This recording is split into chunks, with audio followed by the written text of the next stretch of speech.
Hi, hey, hello, and welcome. I am Kirsten. This is Tristan, and we are Haseya Inc. But today we have a very, very special guest, Christy with Awakened Within. Welcome to our Monday Conscious Conversation. Thank you. Oh, Christy, we're so excited to have you because, first of all, if you haven't experienced Christy's yin or her new hot stone, like deep nervous system relaxation techniques, holy cow, like follow her on all the social medias. It's ICT at the end, Yep. Awaken Within ICT? Yeah. Yes, it Yes. is. Then ICT. Follow this girl, this woman. I met her years ago and I just was like, this human. I love this human. I want to get to know this human. And as we were starting events and flows within Haseya, I and we mentioned having yoga, and I was like, no, I've got this one person. I've got this one person that I'd love to bring in. And we were kind of like, do we need yoga? And I was like, we need this one person. She's not necessarily your normal yoga. And our events just you're a part of Haseya. You're a part of the coaching container with your teachings. You're a part of the events. You are just a part of us. And we love you so much. And today our last conversation piece about happiness. And the reason we brought Christy on is because it's about presence, this last piece. And Arthur Brooks' happiness series and it's actually 4 ways to experience more happiness is what we've already touched on. And we wanted to add this presence. And that's where everything kind of comes in for us. That's for us and all of that. What allows us to experience more happiness in life. And who else to join this conversation today than Christy and your teachings of presence within the body, within Yin lifestyle. Thank you. Thank you for having me. Excited to share. Yeah. And just off the top, if you could share your accreditations and what it is that you do specifically, so we make sure that we have that in our intro here so that people know who you are, what you're about. Yeah. So I am a 200-hour registered yoga teacher. I specifically teach yin and restorative yoga practices. These are all practices to be used as tools to help the nervous system. As Arthur Brooks was kind of talking about the body or the happiness, but what I really gathered from that is that yin teaches us this same truth that the body doesn't live in yesterday; it lives not in tomorrow, but it lives right now, and that's really what I feel like I've been put here to share with this community and with the world. Mhm. And she Yeah. is a natural teacher of that. Oh my gosh. Even in our retreats and events when we're leading and when it's time when Christy does her piece and it's not like we don't necessarily go take a break or regroup or anything. We like experience it. We're like, no, we're doing it. So we go to the back, find our yoga mats because we never want to miss what our bodies end up inviting us to release within her practices for me is a really deep body meditation. It's not like anything other because of the way she teaches it. It's deeper levels of release than anything else I've ever experienced. So, yes, love it, love it, love it. She's doing it. That thing she's committed to, she's doing it. I'm having a very visceral experience in my body of when we've sat as facilitators in it and then had to literally get up and then teach and lead because it's like what's left. I'm here, which really does guide us straight into our conversation because when we are present, when we are here in the now, so much of everything begins to fall away. Um, because the truth is, when we're in anything other than our zen, our peace, our wholeness, our stillness, it's usually self perpetuated from our own suffering, being in the future, being in the past, ruminating on things that we did or we didn't do, or having anxiety about what's to come in the future. In actuality, our happiness gets to increase when we learn to attend to what is actually happening right now. Stop the mental time traveling and allow ourselves to experience here. And that can seem so simple, but that simple application allows for us to transcend our habitual experiences that keep playing out. Absolutely. And we've we've done research. We had to dig into each of the teachers that we really read through and learn from. We've done all the research about just the presence piece now.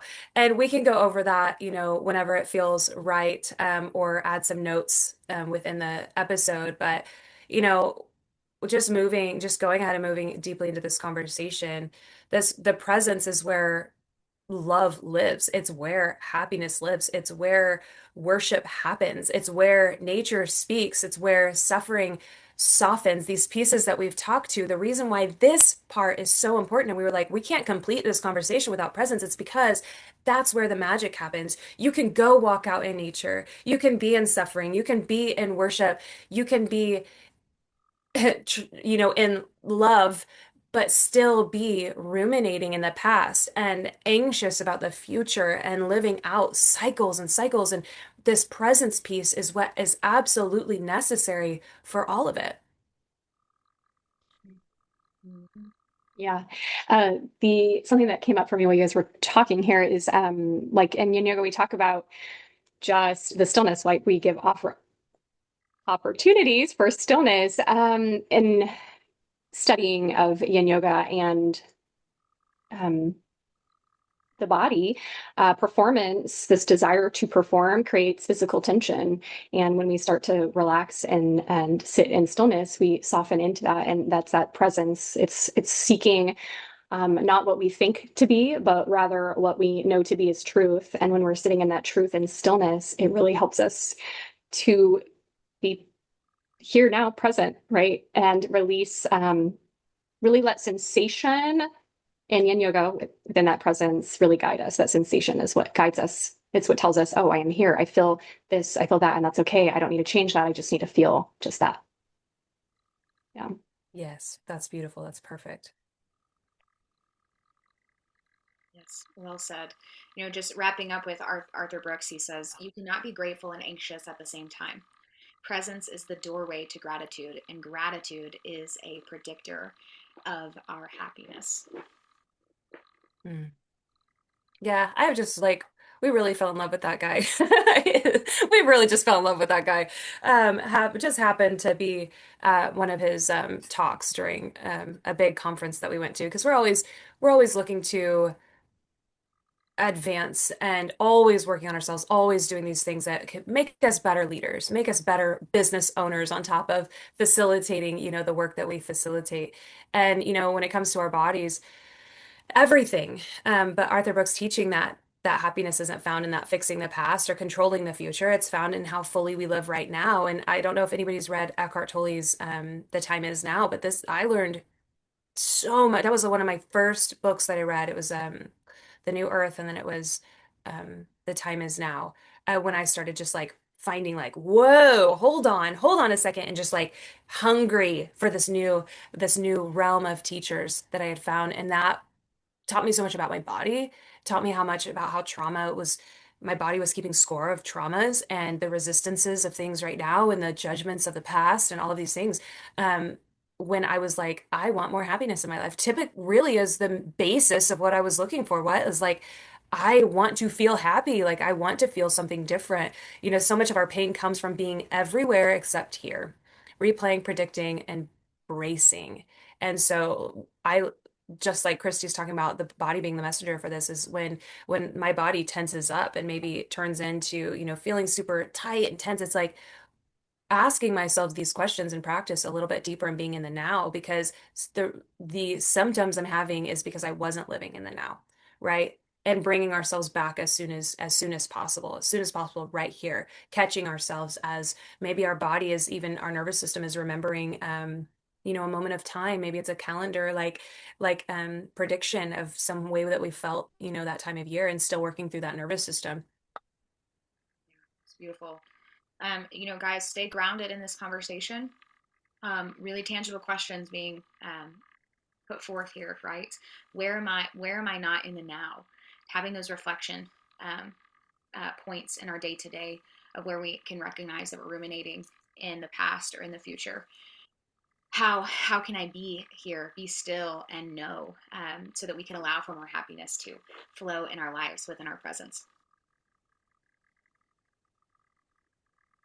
Absolutely. Christy already talked about the performance piece that we talk about quite often. This comes up a lot. But the when we are not present, guess what we do? We start performing. We start performing. We perform from our autopilot. Of our autopilot usually says, like in relationships where we're coming out of the honeymoon stage to where we're so what? Present. We're so present during that honeymoon stage. Hello, that's why we have the honeymoon stage. So when we start to come out of that, because we start to go back to life, oh my gosh, like we got to pay the, guess what? We still have to pay the bills. We can't just be in love all day, like we got to pay the bills. We got to go to work. We start getting really busy and maybe stresses start coming back up. We start worrying about the future. We start really, the past starts to creep up on us when we get out of the present and we start worrying about, old cycles and old things and triggers keep coming up. And so our autopilot takes over when we're super busy and we're not present. It says, hey, you know what? Don't worry about it. I have been trained for the last however many years. I know how to deal with relationships. Listen, we watched your parents and we watched, movies and we watched all these things. So I am programmed and ready. We start performing. Our autopilot takes over. It takes over on all the old stuff that we've learned, all the pain bodies come in. We're just managing, we're just surviving. Presence is different. This is such a good, cool opportunity, you guys. It's like, how could it be this simple? Presence is honest. It's embodied. When you decide who you want to be, when you know who you want to be, when you know what you want to experience, and when you're present, you get to be that embodied and experience that which you're desiring. And it doesn't rush the moment. That moment with your kids, that moment with your loved one, that moment with a friend, that moment at work, with a stranger, it doesn't rush because we're present, because we're not in performance mode. Such a beautiful point. Because where my consciousness takes me in performance is perfection. When we're trying to, have this facade for other people. And what's so beautiful about that is that autopilot that Tristan's talking about, we're not aware when that's coming up. So we are in that space of, yeah, I've got this. I can take care of this. And then when we're checked with that, when someone's like, hey, what was that attitude? Or what was that passive aggressiveness? Or, are you okay? What's going on? And then we snap back into that present moment. We're like, then in defensive mode because we're connected with our, truest self. That's not me. How dare you? I didn't do that. Who are you talking about? We're even, disassociated with this version of ourselves that shows up when our plate is so full. Which is why when we say that presence and that invitation gets to be such a blessing, because when we are in that space, less is more. All the other stuff that makes our day feel so jumbled, and filled and muddly, and feel like we don't have a control or a grasp, not only on our own behavior, but the external things that are happening around us. It just allows all of that to silently settle and to be here and have these micro expressions in which we get to tackle as we move throughout our day. Absolutely. When we make presence our spiritual practice, and it becomes a practice that we commit to every day, that it can carry through our day, because it's a muscle. It's like going to the gym and you think you're going to lift like 300 pounds or squat 300 pounds right off the bat. You're not going to stay present. You're just like, you would just be fighting all day and you're like, present, present, present. This is how you'd stay present, just repeating presence. I'm present, I'm present, I'm here, I'm here, I'm here right now, I'm here right now, like all day, because you're wanting to check out. Like, this is uncomfortable. I can't handle this. My nervous system can handle this, right? I need to check out like ASAP. I need to go like zone. I need to swipe. I need to, because this is just too much. It has to be practiced. Jesus taught presence, and so did every new thought teacher. Prayer, meditation, breath, awareness. These aren't techniques to escape. They're not techniques to escape.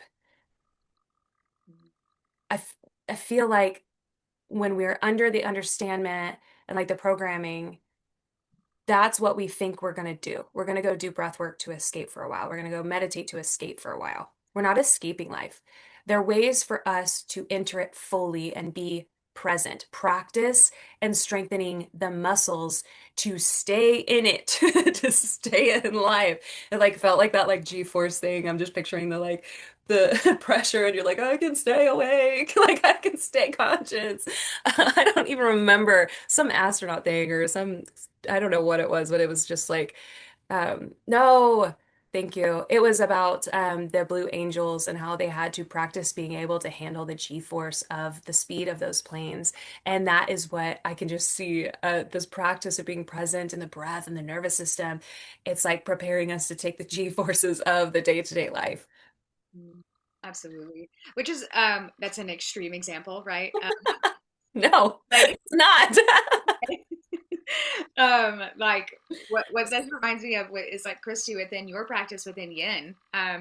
When we say that you don't have like a traditional out picturing of yoga, it's different. It's not the fast-paced yoga that maybe a lot of people are familiar with within Western culture. There is time under tension within your practice, and what beautiful invitations happen there, when we let go.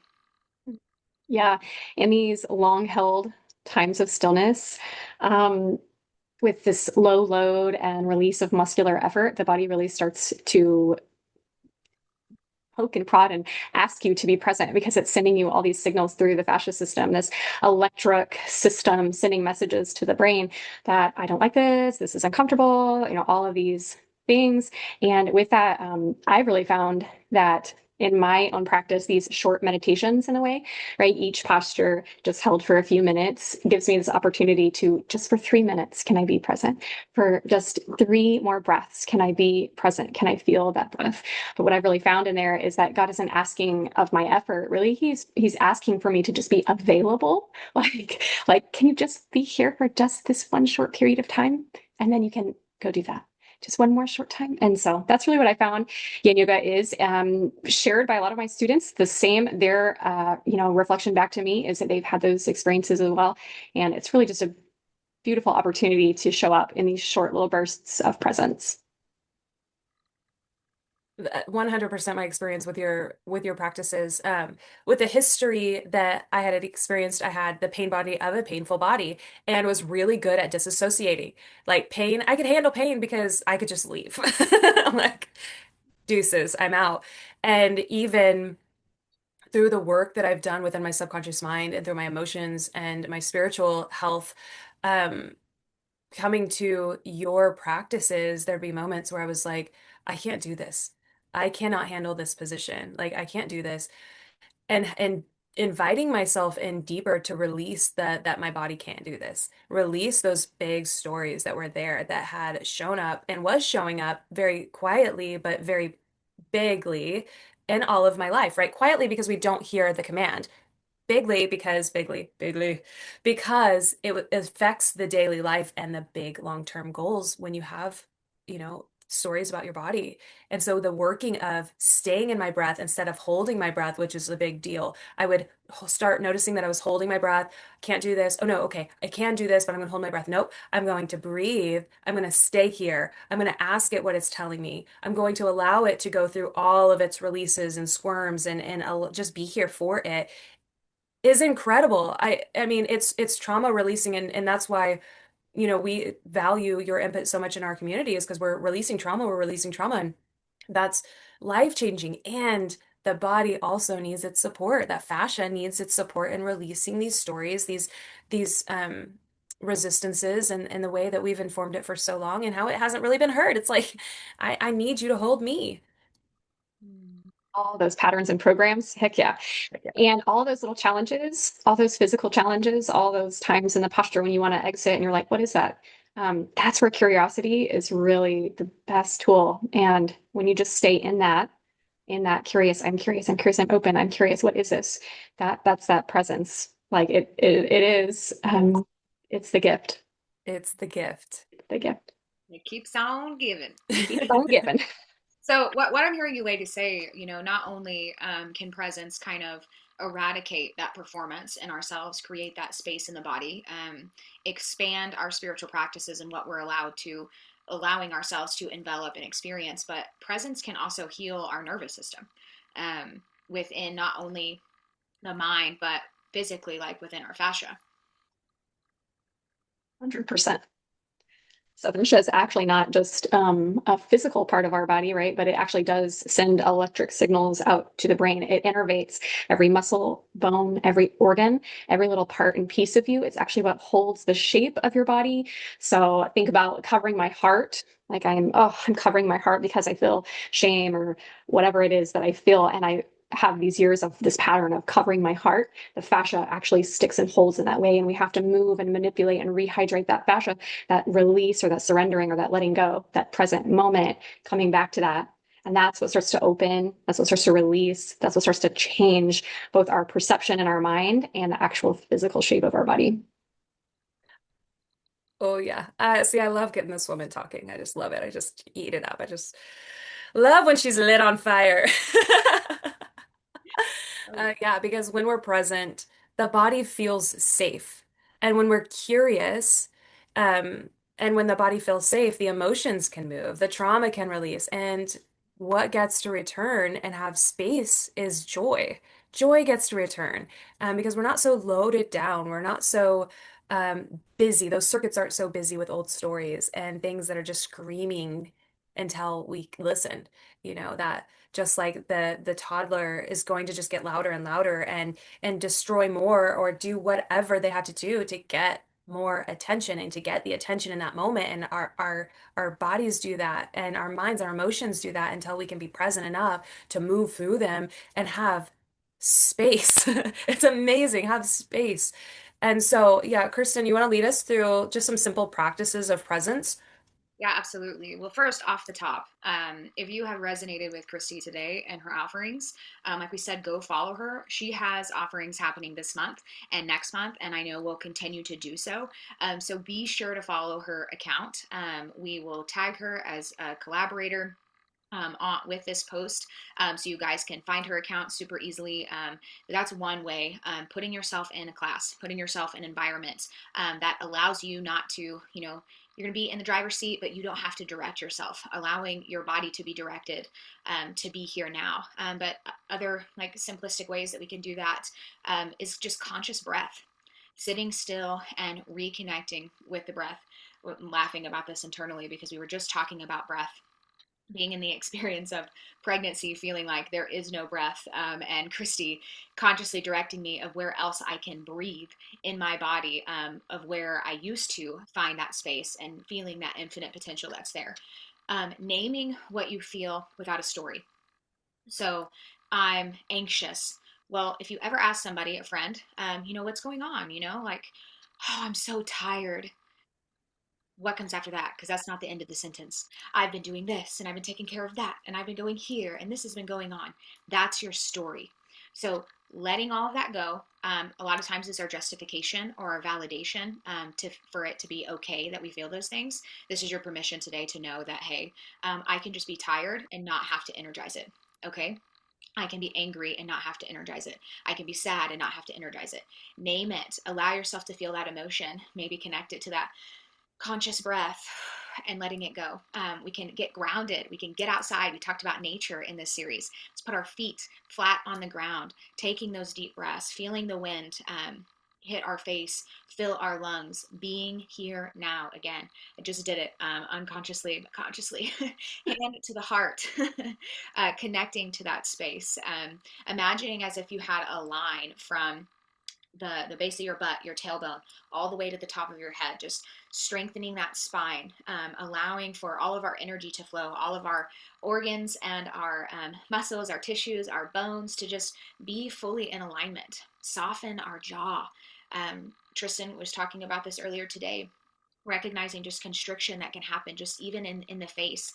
Christy is so knowledgeable when it comes to oral health and that connection within our meridian lines in our body, and how if we're rigid in just one area of our space, how that affects everything else.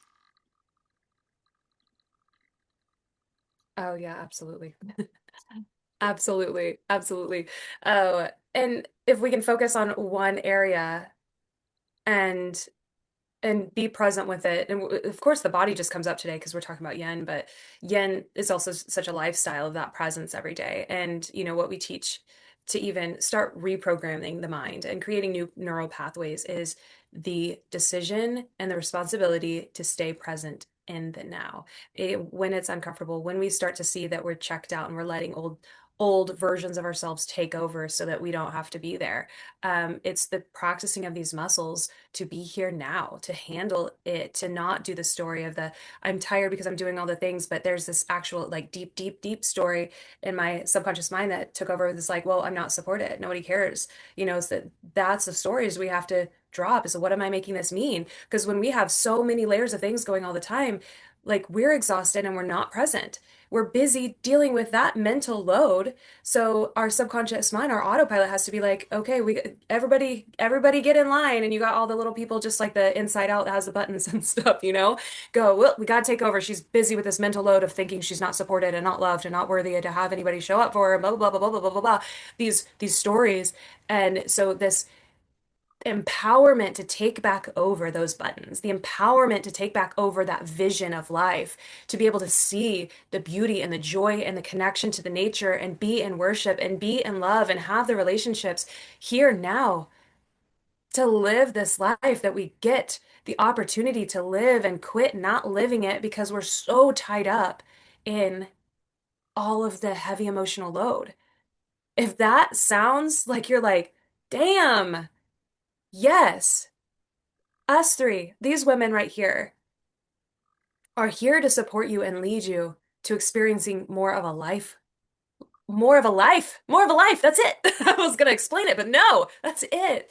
And January 10th, we start our next semester. We have, oh my gosh, you guys, within Haseya, we have clarified and zoned in, and all of our energy, all of our focus is going into one group of women this next year, this next semester. And we start this semester as a tribe, going into this work as a group together. We have a day retreat, and Christy is going to be leading so many yummy things within the yin yoga and the hot stone deep nervous system regulation, and Kirsten with her gift of sound is, incredible, and moving energy and learning skills and being in this teaching and um not like ever before because we're focusing on one group of women that are doing the program together. And that starts January 10th. And then within the program and it's part of it, the 12-week program, you also get yin practices to support your body and your presence through the whole thing from Christy. She's got recorded teachings in there that are absolute gold. We are so committed to knowing that happiness doesn't have to live in the future. It doesn't have to stay there. And it doesn't erase the past. It gets to be born of the past, of our presence, of our learning, of our wisdom, of our passions and overcomings, our purpose, our impact on this world. That happiness lives right here. It lives in this breath, it lives in this body, it lives in this moment. And that presence is how we come home. Is how we come home. Oh Mhm. my goodness.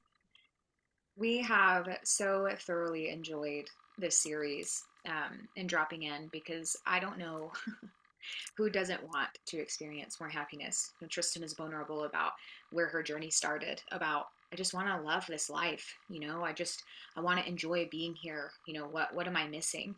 And I know so many of us can relate to that. So if this is your first call, please sink into the other ones. If you've been with us this whole way, we would love to hear your reflections and how, Spirit, God has spoke to you in this space, and how it's just opened your heart freaking wide open to just be grateful and be present and to experience happiness in all of these areas of our life.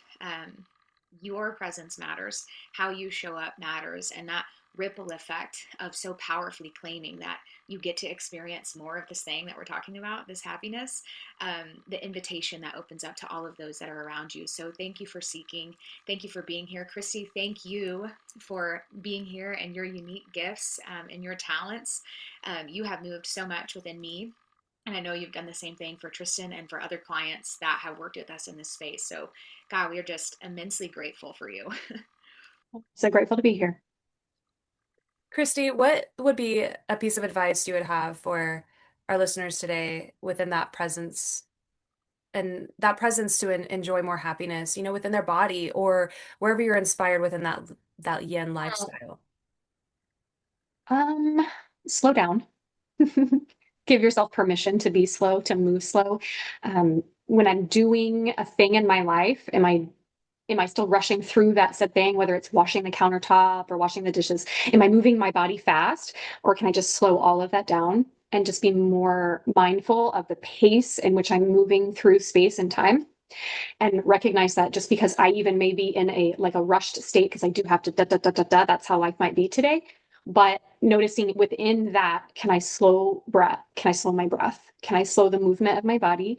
And then listen to and remain curious of sensation. Sensation in our physical body is oftentimes really coming from our mind. Like, where are we at within our mind? What is the connection between the mind and the physical body and symptoms, sensation? Amazing. Yes, that's beautiful. Thank you for that. That brought me to the place of the story of um the monk. What happens when the monk becomes enlightened? Does he still do his daily chores and his, daily things? And the answer is the monk says, I still do all my daily chores. I still do same things. Enlightened doesn't mean I become, royalty and never have to interact with the world anymore, but I interact with every single chore and every single thing that I do in an embodied and present and enlightened state. Just seeking, allowing the joy to pour through absolutely everything, the meaning of being present to pour through everything. So we desperately, desperately hope that you are able to use this series that we just put together for you and enjoy life more, experience more happiness in all these areas. We love you so much.